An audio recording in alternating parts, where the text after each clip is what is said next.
नमस्कार, आप देख रहे हैं कंज्यूमर इज किंग। मैं हूं आपके साथ कविता थपलियाल।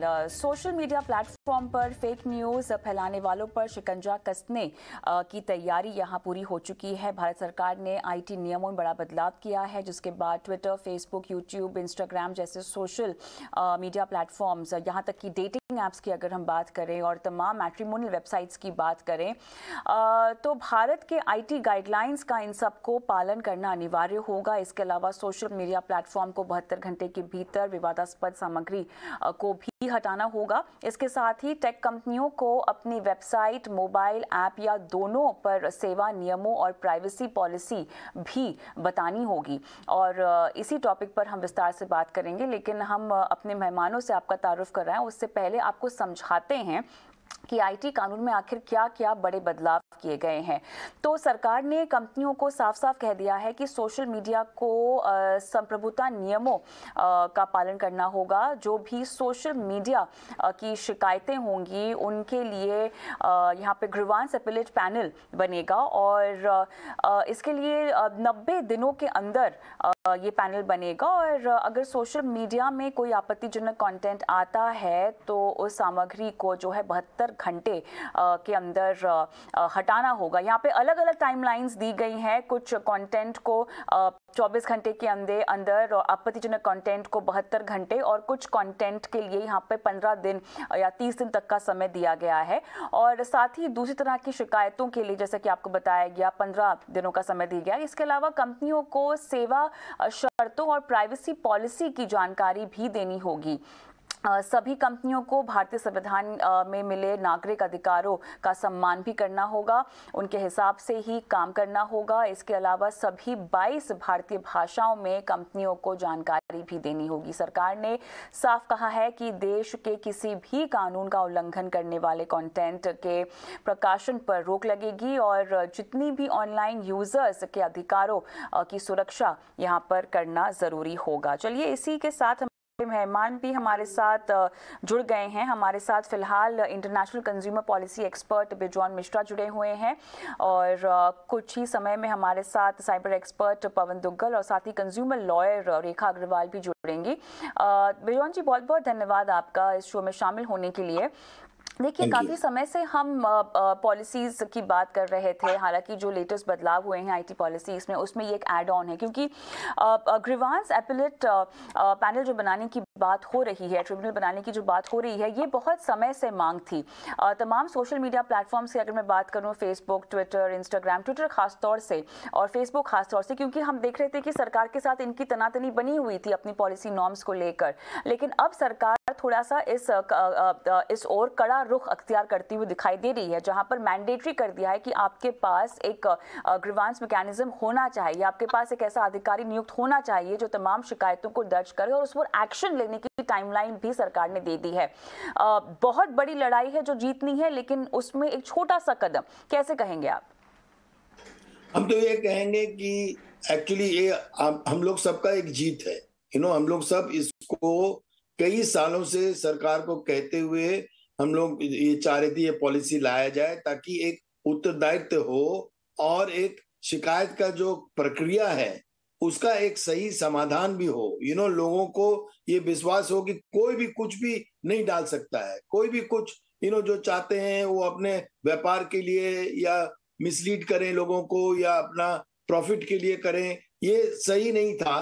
तो इसलिए हम लोग चाह रहे थे कि एक रेगुलेटरी मैकेनिज्म आए और जहां पर पारदर्शिता हो, अकाउंटेबिलिटी हो, लोग जैसे वेरियस लैंग्वेजेस में, ये बहुत जरूरी है हमारे देश में। कई लोग समझते नहीं है कि क्या है क्या नहीं है, कैसे करें, किस ढंग से करें, हमारे अगेंस्ट में कैसे लोग लापरवाही के साथ पेश आते हैं। ये सारी चीज अब एक तंत्र के रूप में, एक कानून के रूप में आ गया है, और ये भी इतने एग्जॉस्टिव है और इतने कॉम्प्रिहेंसिव है कि कोई भी कानून हमारे देश का तो उल्लंघन नहीं होनी चाहिए। लेकिन ये जो अपीलेट बॉडी है, ये जो लोग जल्दी से जल्दी तुरंत शिकायत का समाधान करना, उनका एक अवार्ड देना, उसका निष्कासन में ले आना, ये बहुत जरूरी था। और हम समझते हैं कि सरकार एटलीस्ट अपने तरफ से एक जिम्मेदारी के साथ ये बात को आगे ले आया है, जिसके लिए हम लोग सब उन पे आभारी हैं। और हम आप लोग सबको मीडिया को धन्यवाद देना चाहते हैं कि आप लोग इस पॉलिसी को लेकर लगातार इसका मांग हम लोग रखते गए, और आप लोग भी पब्लिक में इसका बहुत एक हेल्दी मैनर से डिबेट भी करवाएं, जिससे सरकार सुने, और वो लोग सुने हैं हम लोग की बात और अब लाए हैं इसको। अब देखना है कि एक्चुअली इसका पालित कैसे होगा, कैसे लोग करेंगे, कि एक्चुअली वो टाइम बाउंड होंगे कि नहीं।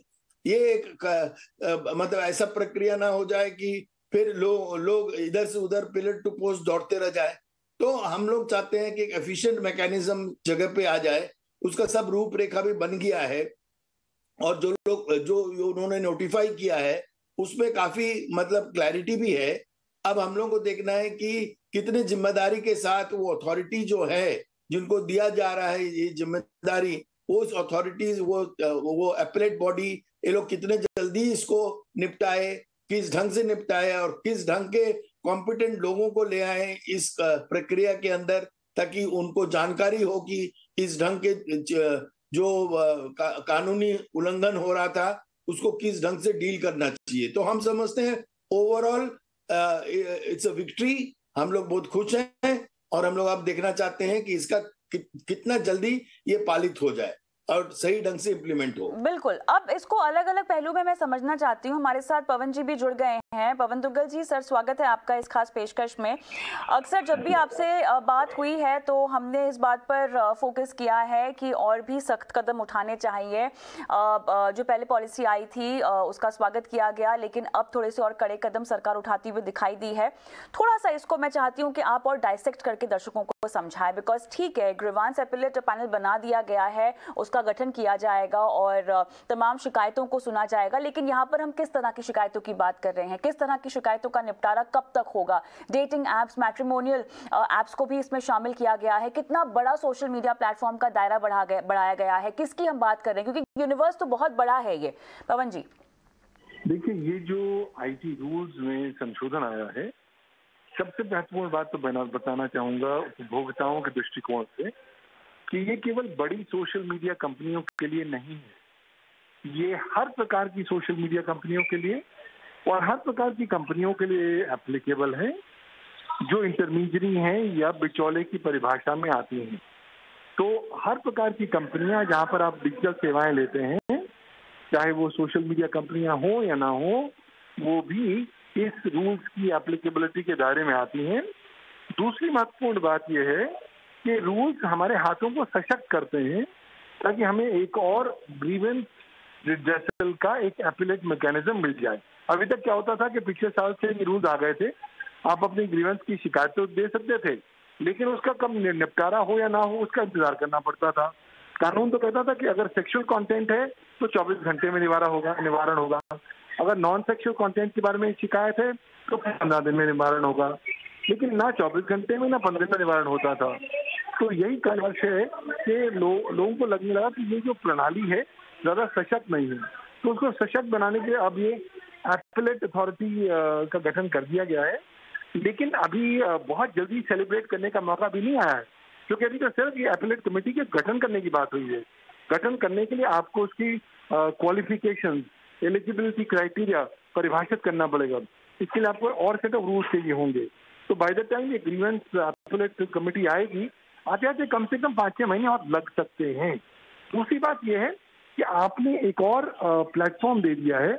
बड़ी कंपनियां अगर नहीं सेटिस्फाइड हुई तो इस ग्रीवेंस एपेलेट कमेटी के भी फैसले को चुनौती हाईकोर्ट में देंगी, article 227 of the constitution of India को लेकर। तो देखिए, मुझे लगता है कि कहीं ना कहीं इफेक्टिव रेमेडी जो आप उपभोक्ताओं को देना चाह रहे थे वो अपनी आंखों के सामने अदृश्य ओझल होती नजर आ रही है। आप उन्हें विमर्श में नहीं कर पाते हैं कंपनियों को कि साहब जो साधारण भारतवासी है जिसकी शिकायत को लेकर है उसका निवारण जी, थोड़ी सी नेटवर्क में इशू आ रही है। पवन जी, आपके पास से फिर से आऊंगी। मेरे साथ बिजौन जी हैं, तो बिजौन जी, यहाँ पर पवन जी की बात को ही आगे ले जाते हुए अगर आप उनको सुन पाए ठीक से, तो बहुत जल्दी समय नहीं आ गया है सेलिब्रेट करने का। उनका ये कहना है कि थोड़ा सा और रुकना चाहिए, ये अभी ऐसा नहीं है कि पूरा मामला सुलट गया है, जो हमारे कंसर्न्स है वो पूरी तरह से एड्रेस हो गए हैं। शुरुआत हालांकि अच्छी है, लेकिन दिल्ली अभी दूर है। तेजौन ji. No, I agree, I fully agree. हम उनसे सहमत है कि अब हम लोग को बहुत जल्दी सेलिब्रेट नहीं करना चाहिए, बट हम लोग का चेहरे पे मुस्कुराहट तो आनी चाहिए। इसी हम ये कहना चाह रहे हैं कि अब शुरुआत तो हो गया, अब हम लोग के ऊपर है कि कितना प्रेशर डालकर कितना जल्दी हम लोग इसको करवा सकें। सरकार तो आगे बढ़कर इसको नोटिफाई कर दिया है, अब हम लोग को अलर्ट रहकर उस पर प्रेशर डालना चाहिए ताकि जल्दी से जल्दी हो जाए। और सही कहे हैं पवन जी ने कि हम लोग को क्राइटेरिया समझना चाहिए, जैसे जो हम अपने ओपनिंग रिमार्क्स में भी कहे थे कि क्या कॉम्पिटेंट लोगों को लाया जाए, किस ढंग के लोगों को लाया जाए अपीलेंट बॉडी में, तो लोग किस ढंग से इसका निष्कासन करेंगे ताकि ये जल्दी हो। हमारे देश में सबसे बड़ा जो चुनौती है कि वो long drawn cumbersome mechanism of seeking justice, ये जो लॉन्ग ड्रॉन प्रोसेस है उसको हम लोग को लीन करके बहुत कम से कम समय में एफिशिएंटली लाना चाहिए हमारे देश में, जो हम लोग प्रयास कर रहे हैं। जैसे ऑल्टरनेट डिस्प्यूट रिड्रेसल सिस्टम आ रही है, उसीलिए हम लोग चाह रहे हैं कि इस ढंग के अपीलेंट बॉडी से क्या होगा कि यदि वो लोग हाई कोर्ट भी जाएंगे तो हाई कोर्ट हो सकता है उन पे सुनवाई ना करें, क्योंकि द मोस्ट इंपॉर्टेंट चीज है कि किस क्वालिटी के ऑर्डर्स आए। यदि अच्छा क्वालिटी के ऑर्डर आएंगे और सही ढंग का ऑर्डर आएंगे अपीलेंट बॉडी से, तो हम लोग समझते हैं कि वहीं पर उसका निष्कासन हो जाएगा। तो इस ढंग के मैकेनिज्म्स को लाना बहुत जरूरी था, जो आ गया है। सरकार ने समझा, इस बात को बहुत सीरियसली लिया है, क्योंकि कई लोगों को क्षति हुई है, कई लोगों को बहुत सारे डैमेजेस हुआ है, जिसको लेकर हम लोग चिंतित रहे कि ये कैसे चलेगा। इस ढंग का ओपननेस कि आप कुछ भी ठीक समझते हैं आप उसको दिखाते रहिए या कहते रहिए लोगों को और मिसलीड करते रहिए, ये सही नहीं है। तो इसलिए हम लोग को समझना होगा कि अब इसका किस ढंग से हम लोग एक मैकेनिज्म लाएंगे जो एफिशिएंट होगा, ये बहुत जरूरी है समझने के लिए। लेकिन मुस्कुराहट तो होनी चाहिए। कह रहे हैं मुस्कुराहट तो होनी चाहिए। क्या पवन जी मेरे साथ फोन लाइन पर अभी जुड़ गए हैं? जो मैं पवन जी, आपको मेरी आवाज आ रही है अभी ठीक से? हाँ जी, पूरी आ रही है जी जी, अब मैं आपको सुन सकती हूँ। आप जो पहले समझा रहे थे उसी को ही आगे बढ़ाते हुए जो कमेटियां गठन जिनका होने वाला है, जिस तरह से लोगों की नियुक्ति होगी, मैं चाहती हूँ कि आप ये भी जवाब में शामिल करें कि आम आदमी की बात हो रही है। देखिए, यहाँ पर हर शख्स जो कि सोशल मीडिया प्लेटफॉर्म का इस्तेमाल करता है और तरह तरह की बातों पर लोगों की रिएक्शंस होती हैं। अब उसमें से कौन सा कंटेंट आपत्तिजनक है, कौन सा कंट्रोवर्शियल है, इसकी परिभाषा भी सही तरीके से क्या निर्धारित की गई है? देखिए, सही तरीके से परिभाषा भी निर्धारित नहीं की गई है, सिर्फ ब्रॉड कैटेगरीज दी गई हैं जिस तरह का कंटेंट सोशल मीडिया पर प्रकाशित नहीं होना चाहिए। मसलन आप कोई ऐसा कंटेंट प्रकाशित या प्रसारित नहीं कर सकते जो किसी और की मानहानि करे, जो भारत की प्रभुता, अखंडता या सुरक्षा को नकारात्मक रूप से प्रभावित करे, जो किसी और व्यक्ति के इंटेलेक्चुअल प्रॉपर्टी राइट, चाहे कॉपीराइट या ट्रेडमार्क हो, उसका उल्लंघन कर सके, जो कहीं ना कहीं शैतानी के माध्यम से कम्युनल जो हमारा सौहार्द है उसको छेड़ने का प्रयास किया जा सके। तो ये तमाम सारे कुछ कैटेगरीज हैं। मैं समझता हूँ कि कैटेगरीज बहुत ब्रॉड हैं, लेकिन अभी फिलहाल आपके पास एक विकल्प तो आ गया। ऐसा तो नहीं है कि आप शिकायत ही नहीं कर सकते। पहले तो आप कुछ भी शिकायत करें, वो कहा करते थे कि साहब आपके पास जो हमने शिकायत करी है इस कानून के दायरे में नहीं आती। अब ये कानून ने दायरा बढ़ा दिया है। अब कहीं ना कहीं देखिए, सुप्रीम कोर्ट को इस दायरे को थोड़ा सीमित करना पड़ेगा, ये बताना पड़ेगा कि किन किन तरह की चीजें आ सकती हैं क्या नहीं। लेकिन अगर मैं रूल 3 को ध्यान से देखूं तो जो कानून प्रोहिबिट करता है भारत का वर्तमान कानून, वही उसी का निचोड़ हम रूल 3 में पाते हैं कि आप ऐसा कुछ चीज मत करिए। आपको अभिव्यक्ति की स्वतंत्रता जरूर है, लेकिन ऐसी स्वतंत्रता नहीं है कि आप राष्ट्र को टारगेट कर सकें, आप किसी व्यक्ति की मानहानि कर सकें, उसको बिलो द बेल्ट मार सकें और फिर इंटरनेट के अनोनिमिटी के पर्दे के पीछे छुप जाएं और कहें कि साहब मेरे मतलब कुछ नहीं हो सकता। लेकिन एक और अत्यंत महत्वपूर्ण बात यह है कि अब ये आईटी रूल्स ने ज्यादा अकाउंटेबिलिटी इन सोशल मीडिया प्लेटफॉर्म्स की बढ़ा दी है। ये अमेंडमेंट्स इस तरीके से महत्वपूर्ण है क्योंकि 2021 में कानून सिर्फ एक कहता था कि साहब आप अपनी प्राइवेसी पॉलिसी लो, टर्म्स एंड कंडीशंस लो और अपने उपभोक्ताओं को बस इन्फॉर्म कर दो कि ये कंटेंट मत करिएगा। अब ये नए संशोधन कहते हैं कि आप इन्फॉर्म ही ना करिए, आप रीजनेबल स्टेप्स उठाइए ताकि आप अपने उपभोक्ताओं को प्रिवेंट कर सकें, रोक सकें, ताकि वो इस तरह की गतिविधि ना कर सकें। तो अब दायित्व ज्यादा बढ़ गया है, रिस्पॉन्सिबिलिटी इन सोशल मीडिया प्लेटफॉर्म की बढ़ गई है, साथ ही साथ दायित्व उपभोक्ताओं का भी बढ़ गया है। अगर आज आप सोशल मीडिया पर कुछ तरह की गैर कानूनी गतिविधि करते हैं तो आप ये निश्चिंत मत हो जाइए कि साहब मेरे पर खिलाफ एक्शन नहीं होगा। आप आइडेंटिफाई भी किए जाएंगे, आपका अकाउंट भी सस्पेंड होगा, कंटेंट भी डिलीट होगा और आपके पर कानूनी कार्रवाई भी हो सकती है। और ये सोशल मीडिया प्लेटफॉर्म इसलिए करेंगे क्योंकि उन्होंने अपनी गर्दन, अपनी जान बचानी है। अगर उन्होंने आपके बरखिलाफ कार्रवाई नहीं करी तो उनको जो सुरक्षा कवच कानून ने प्रदान कर रखा है सेक्शन 79 IT एक्ट के तहत, वो उनसे छीन लिया जाएगा और उनके लिए तो बहुत बड़े स्टेक्स हो जाएंगे। इसलिए मुझे लगता है कि ये तमाम सारे अमेंडमेंट्स जो हैं अल्टीमेटली आम आदमी को ज्यादा इफेक्टिव रेमेडी प्रदान कर पाएंगे। लेकिन दायित्व बनता है सरकार का कि वो जल्दी से जल्दी ये क्वालिफिकेशंस, एक्सपीरियंस, इस तरह के मेंबर्स और चेयरपर्सन का जो होता है ग्रीवेंस अपीलेट कमेटी का, उसको परिभाषित करके इनके सदस्यों को नियुक्त करें, इनको इम्प्लीमेंट करें ताकि आम आदमी को राहत की सांस मिल सके। लेकिन अब यहाँ पर सवाल ये भी उठता है पवन जी, क्योंकि सोशल मीडिया एक ऐसा प्लेटफॉर्म है जहाँ पर लोग अपनी तरह तरह की व्यूज को एक्सप्रेस करते हैं। अब कहीं ना कहीं एक पहलू इसका ये भी है कि फ्री स्पीच मनमानी पर तो देखिए यहाँ पर जो है नकेल कस दी गई है, लेकिन कहीं ना कहीं लोग कह रहे हैं कि फ्री स्पीच पर भी प्रहार किया गया है। कितना आपको ये सही लगता है? दोनों सवाल आपसे पूछूंगी। बिजौन जी, आपसे भी ये सवाल होगा, लेकिन पवन जी पहले आप जवाब दें। जी देखिए, लोगों को एक गलत धारणा है कि IT रूल्स का जो संशोधन है लोगों की अभिव्यक्ति की स्वतंत्रता का हनन करता है। देखिए, हमें सब समझना होगा कि भारत में हम सबको अपनी अभिव्यक्ति का मौलिक अधिकार है धारा 19 भारतीय संविधान के तहत। लेकिन यहीं एक और धारा 19 कहती है कि साहब ये अधिकार एब्सोल्यूट नहीं है, ये कंडीशनल है और इसके ऊपर कुछ रीजनेबल रिस्ट्रिक्शन या अंकुश लगाए जा सकते हैं कुछ चुनिंदा ग्राउंड्स पर, चाहे वो भारत की प्रभुता, अखंडता, सुरक्षा हो, पड़ोसी देशों के साथ मैत्री संबंध हो, पब्लिक ऑर्डर, डिसेंसी, मोरालिटी हो, या to prevent the commission of any cognizable offence. तो ये जो ग्राउंड्स अभी फिलहाल रूल 3 में आए हैं, ये grounds part of reasonable restrictions हैं, ये आपके freedom of speech and expression का हिस्सा है। और अगर आप कहें कि साहब ये ग्राउंड्स भी गैर कानूनी हैं तो इंतजार करिए, क्योंकि कुछ याचिकाएं फिलहाल सुप्रीम कोर्ट के सामने चल रही हैं।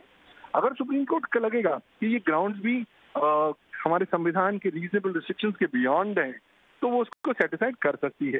लेकिन अभी तक ना तो कोई स्टे ऑर्डर आया है, ना ही कोई प्रकार की जजमेंट आई है। तो जब तक ये जजमेंट कोई नहीं आती कि ये रूल जो है गैर कानूनी है, इनको बातें मानना पड़ेगा। लेकिन कहीं ना कहीं मुझे लगता है लोगों की जो भ्रमित मानसिकता है उसको भी उनको थोड़ा बहुत संशोधित करना पड़ेगा। हम ये ना सोचें कि मैं आज इंटरनेट पे आ गया हूँ तो मुझे भड़ास अपने दिल की निकालने का एक लाइसेंस मिल गया है। हम ये ना सोचें कि भारत में क्योंकि ग्रेट इंडियन वॉमिटिंग रेवोल्यूशन चल रहा है, भारत की उल्टी की क्रांति चल रही है, तो मेरी भी जो मर्जी आएगी मैं जहां उल्टी करना चाहूंगा करूंगा अपने डेटा की, और मेरे पर कोई अंकुश नहीं होगा। आपने अपने डेटा की उल्टी करनी करिए, लेकिन अगर आपकी डेटा की उल्टी से किसी और को नुकसान पहुंचेगा या उसके अधिकारों का हनन होगा तो आपके पर कार्रवाई की जाएगी। ये बुनियादी मैसेज है, संदेश है इन IT रूल्स का। तो मुझे लगता है कि absolute freedom of speech and expression ना तो कभी भारत में पहले थी और ना ही कभी होगी, और ये बात सुप्रीम कोर्ट ने भी अलग अलग फैसलों में पूरी तरीके से उसको रिक्रिएट कर रखा है। जितनी जल्दी हम समझ लें कि हमारी जो freedom of speech and expression है ना केवल हमको राइट्स देती है, साथ ही साथ हमारे ऊपर ऑब्लिगेशन और ड्यूटी भी लगाती है कि हम दूसरों के अधिकारों का भी सम्मान कर सकें और उसको रिगार्ड दे सकें। और अगर हम किसी को नुकसान पहुंचाएंगे तो IT रूल्स के तहत हम पर भी नुकसान पहुंचेगा और हम पर भी कानूनी कार्रवाई हो पाएगी। बेजौन जी, अब यहाँ पर सवाल ये भी आता है कि जिन बड़े सोशल मीडिया प्लेटफॉर्म्स की हम बात कर रहे हैं उनकी तनातनी वैसे भी सरकार के साथ बनी हुई है बहुत सारी प्राइवेसी पॉलिसीज इश्यूज को लेकर। अब ये जो कड़ा कदम सरकार ने उठाया है हर उस शख्स के हित में है जो डिजिटल मीडिया का इस्तेमाल करता है, अपने नागरिकों के बारे में सोची है। लेकिन अब ये कंपनियां इसको कैसे लेंगी? क्या आपको लगता है कि वो इतनी आसानी से मानेंगी? मानना तो उनको पड़ेगा ही, वो तो बाध्य है वहां पर मानने के लिए, लेकिन इसका इम्पैक्ट कैसा आता हुआ आप देख रहे हैं ये सोशल मीडिया कंपनीज की पॉलिसीज के लिहाज से? नहीं, कविता जी, हम ये आपको बताना चाह रहे थे कि एक्चुअली आपने जो प्रश्न पूछे और जो हमारे पैनल मेंबर ने जिसका काफी विस्तार से एक्सप्लेन भी किया कॉन्स्टिट्यूशनली, हम तो ऑलवेज ये कहते हैं कि हमारा फ्रीडम ऑफ स्पीच कभी भी रिस्ट्रिक्टिव नहीं है हमारे कंट्री में। हमारे कंट्री में इन अ रेस्पॉन्सिबल मैनर हम कुछ भी चीज एक्सप्रेस कर सकते हैं, लेकिन in a responsible manner, I underline that word, जिम्मेदारी के साथ। ये नहीं कि आप जो भी मर्जी जो आप ठीक समझते हैं, आप अपने ठीक समझते हैं, आप उसको expression of freedom of speech के डेफिनेशन पे आप बोल दें। नहीं, ऐसा नहीं हो सकता। आप किसी को डैमेज नहीं कर सकते हैं। तो हमारे देश का जो डिग्निटी है, हमारे देश का जो कल्चर है, हम लोग को उसको एकदम अनटच्ड रहना चाहिए, एकदम इस ढंग से संचालन होना चाहिए जो हम लोग चाहते हैं। जैसे हम यदि कोई भी देश में जाते हैं, विदेश में, तो हमको उनके देश के कानून के हिसाब से हमको चलना पड़ता है।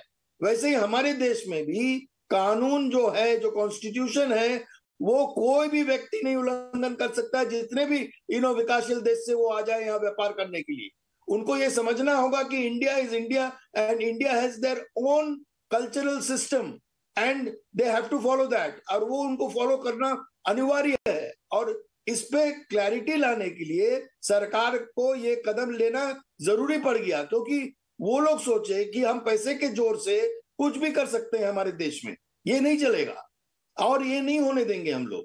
तो इसलिए हमारा कल्चर वो सुप्रीम है, हमारा भाषा सुप्रीम है, हमारा सोच सुप्रीम है और हमारे कॉन्स्टिट्यूशन एकदम सुपर सुप्रीम है। हम कॉन्स्टिट्यूशन के दायरे में काम करेंगे, लेकिन जिम्मेदारी के साथ। हमारा कोई रिस्ट्रिक्शन नहीं है फ्रीडम ऑफ स्पीच। हम हमारे देश में डेमोक्रेसी में वी कैन ऑलवेज एक्सप्रेस जो हमको सही नहीं लग रहा है, लेकिन जबरदस्ती हम एक सेंसेशनलिज्म क्रिएट करने के लिए कोई भी चीज कुछ चीज को मोड़ तोड़कर ऐसा नहीं कह सकते हैं जिसमें सेंसेशनलिज्म हो जाए, कोई व्यक्तिगत पर्सनल लोगों को आघात पड़ जाए, उनको हम लोग नीचा दिखाएं, हमारे देश का इमेज को नीचा दिखा दे। ये नहीं हो सकता है। ये हम लोग कभी अलाउ नहीं करेंगे और ना होने देंगे। तो इसलिए ये जरूरी था कि सोशल मीडिया इतना ओपननेस नहीं है कि आप जो मर्जी आप वहां बोल सकते हैं और बता सकते हैं, ऐसा नहीं हो सकता है। तो इसलिए फ्रीडम ऑफ स्पीच हम लोग का जन्म से बाय बर्थ हम लोग का राइट है as per our constitution, but in a responsible manner. कोई रिस्ट्रिक्शन नहीं है, लेकिन रेस्पॉन्सिबल मैनर। इसका क्या रेस्पॉन्सिबल मैनर है, वो जैसे हम लोग चलते रहेंगे, आगे बढ़ते रहेंगे, इसका डेफिनेशन भी और क्लियर होते रहेगा। और हम यदि कोई भी डाउट होगा, हम जाएंगे सुप्रीम कोर्ट के सामने और क्लैरिटी लाएंगे, और जो सुप्रीम कोर्ट कहेगा हम लोग उसी को पालन करके आगे बढ़ते रहेंगे, उसी ढंग से चलेंगे। लॉ मेकर्स हैं हमारे डेमोक्रेसी में, बिल्कुल, और उस ढंग से लाएंगे जैसे अब लाया गया है, उस ढंग से रेगुलेशंस आएंगे, तो हम लोग करेंगे इस पे काम और करते रहेंगे। बिल्कुल। अभी इसमें मुझे एक एंगल ये समझना है, फेसबुक, ट्विटर और इंस्टाग्राम, यूट्यूब को तो हम जानते ही हैं, लेकिन मैट्रिमोनियल और डेटिंग ऐप्स को पवन जी शामिल करने के पीछे क्या मकसद हो सकता है? यहाँ पर किस तरह की शिकायतें आ रही हैं और किस तरह से रोक लगाने की कोशिश की जा रही है शामिल करके?